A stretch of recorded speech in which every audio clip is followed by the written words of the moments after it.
We'll move on now to discussing some more of the challenges in evaluation approaches brought about by the pandemic.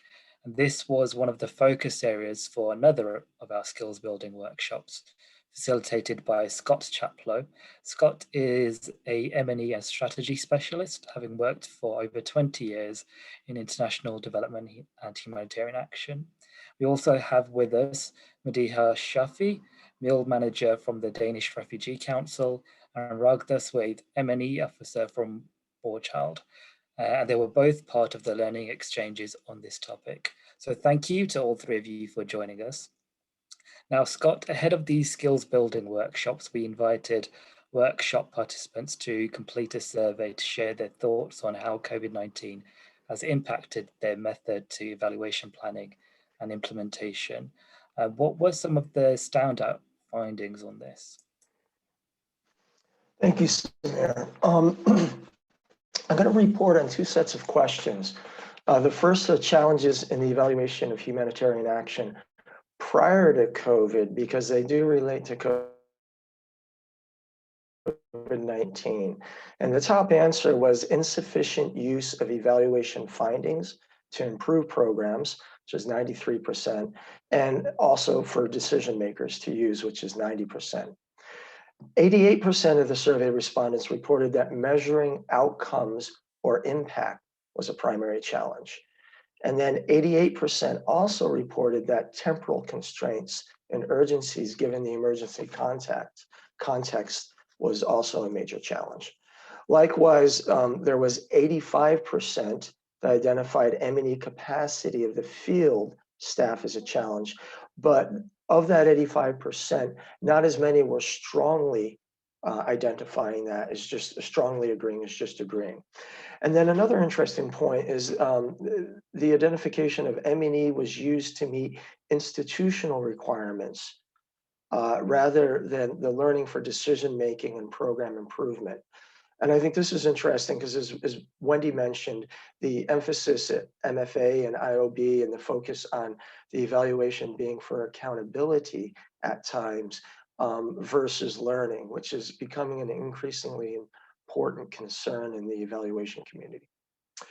The second question that was that's of interest is the impact of COVID-19 on evaluation of humanitarian action, for which foremost important was the limited access to the field and then to affected populations. And there's a difference between accessing the field versus accessing the most vulnerable people or affected populations. So those were two big answers. Another one was limited participation in evaluation. And the third one was challenges related to remote M&E strategies. For example, particularly with conducting group interviews or the use of rigorous evaluation types. One interesting thing to point out with regards to the challenges is that some of the challenges were perceived as negative, but some of them also help to improve challenge. Let me give you an example. For example, the COVID-19, while it challenged participatory engagement in evaluations, in some instances, people felt that it actually enhanced participatory engagement because it forced teams that used to fly in and do the evaluation to locally engage with their local stakeholders in a different way. So there are some instances where they felt it was a plus. And the same with rigorous methods. While it was challenging to use some of the more conventional rigorous methods, some organizations started piloting and experimenting with alternative methods I think for doing remote that came with the COVID-19. Thank you, Scott. I think we lost you from it there. I'm going to ask Madiha now. How have you adapted some of your evaluation planning because of COVID-19 at the Danish Refugee Council? Yeah, thank you. So in our case, what we did was in the beginning, we tried to focus a lot more on hiring or recruiting local farm institutions to carry out evaluations because of knowing the local context.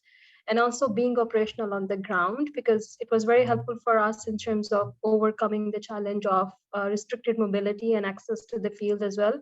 And one of the major barrier is the language. Of course, that was a very helpful for us in that case. We did adjust it also evaluation scope and also approaches to collect the data, and also a timeline as well. There was a lot of focus on the desk review, on reviewing the existing progress reports, existing monitoring reports, existing information management system reports as well, to identify that what are the potential gaps, what is the information is needed in terms of the missing information. It was very helpful also to make a decision that what information is already there and what is missing for us to collect for the evaluation. So that was very helpful for us, the second side of it. And I think we also rely, like everybody else, heavily rely on the technology. There was a lot more focus on telephonic interviews and also web-based surveys, which did allow people who were not very willing to call or to attend the call, especially when it comes to the sensitive data collection, when it comes to protection, it comes to GBV, etc. So that was very helpful. And I think time is one of the crucial element. We find that remote evaluations are much more tiring and strenuous than the actual evaluations itself. Thank you, Madiha. And Ragda, what have been some of the greatest impacts of COVID-19 on M&E implementation that you've experienced at Warchild? Thank you, Samir. So I would say one of the biggest impacts of the COVID on M&E, specifically at Warchild, is actually it opened a lot of channels of communication between the M&E unit, technical units, internally, and our donors externally, which actually resonates with what Wendy was saying. When the pandemic first hit, the M&E were just shoved to the side. They were like, okay, your tools don't work, indicators don't work. But actually, I would assume that the pandemic actually proved the agility, the adaptability, and the ability of the M&E unit to actually keep up with these rapid changes. It actually allowed us to have extensive discussions about our methods of work, our modus operandi, and we adapted new hybrid approaches, new qualitative mixed methodologies to M&E. And that's from a holistic point of view. From a more technical point of view, I would be very brief because of the time constraint, but we could speak about this for maybe hours if we want to go into the bibs and bobs of it. But I could tell you that one of the biggest challenges and the biggest impact that we had in Lebanon specifically is our inability to access primary data, which created a ripple effect. It affected our tools, which needed to be adapted and redesigned all over again, taking into consideration data sensitivity and our do not harm approach.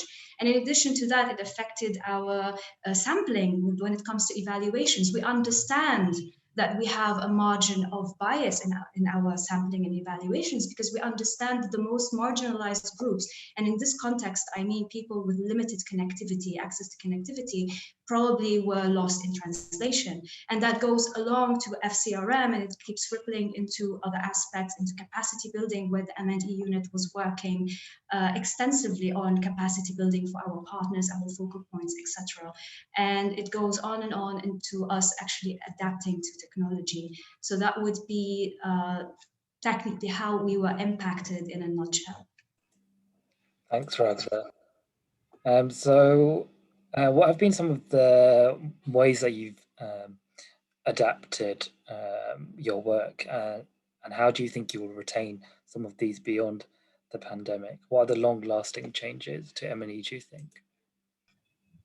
Okay, so I think what we would retain, I'm going to focus on that part of the question.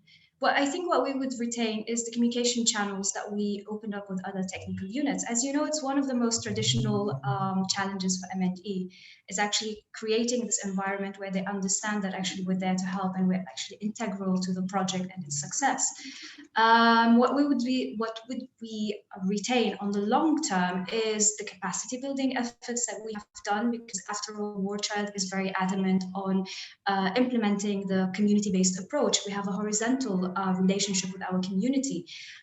So I think this is something that we really need to be focusing on, is the approaches that we're doing, and honestly, how can we evolve the capacities of the local community to an extent, in my opinion, to decentralize the M&E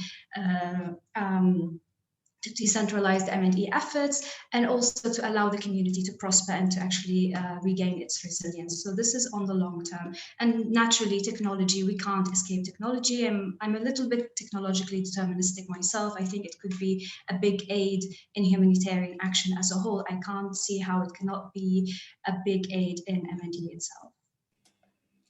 Thank you, Ragda. Similar question to you, Madiha. Any COVID-related evaluation approaches that you've picked up or that you've seen others pick up that you'd like to see mainstreamed beyond the pandemic? Yeah, I think one of the things is that the kind of data or the amount of data we collect in all the humanitarian agencies is quite a lot. And I think we all need to make sure that whenever we are planning for evaluation or we are making a decision, it should be a very well thought through decision that whether evaluation is needed or not. Because in our experience, we have been listening a lot of complaints from the beneficiaries about assessment fatigue and amount of the data collection we collect, and often it's not being used. That is one of the, I think, approaches we need to really rethink. I think on the other side, it's also monitoring and evaluations always together, but they are dealt very separately. I think there is a stronger need to integrate both of them together. And instead of focusing more on the output data, we need to collect a more outcome data, which can actually add more value to the system, to the programs in terms of program making decisions and also evaluation as well. And I think also there is a lot more need to build the local capacities in evaluation. We have been focusing on M&E, but it's mostly on M&E or having a system-focused capacity building initiatives rather than having a sort of conducting purely evaluations initiatives. And I think also we need to explore more options, that what are the other options available for us to do sort of more joint evaluation, more cluster focused evaluation, more peer reviews, peer evaluations, to make it not only cost effective, but also a sort of a joint learning exercises. It's also like a less burdensome for the people we work for. Thank you, I always Madiha. speak for the people, so. Thank you, Madiha. And Scott, very briefly, in 30 seconds, do these views match up with what others shared during the workshops and in the survey? Yes, they do. They echo the findings from the survey. And it's interesting, the workshop itself kind of underscored the importance of mixed methods, in that we had things coming out in the workshop that weren't reflected as strongly in the survey. Knowing that we're short on time, I'll just summarize it into three key interrelated areas that were identified for the future of the evaluation of humanitarian action. One is incorporating remote evaluation approaches, which I think has been discussed already. The second one, which came out really strong in the workshop, stronger than the surveys, is the developing the evaluation capacity of local partners. And that's has the added benefit of also localizing evaluation and increasing participatory evaluation approaches. And then the third one, which is related to the second, is supporting a culture of learning from evaluation. And it's related in the sense that the more people are engaged in doing the evaluation themselves and have the capacity to do that, understandably, the more they're going to understand, own, and support the outcomes of evaluation. Over to you, Samir. Thank you, Scott. So it's been great hearing from all three of you on the changes in evaluation practice. And I'm sure a lot of this resonates with everyone who's dialed in today. So thank you very much.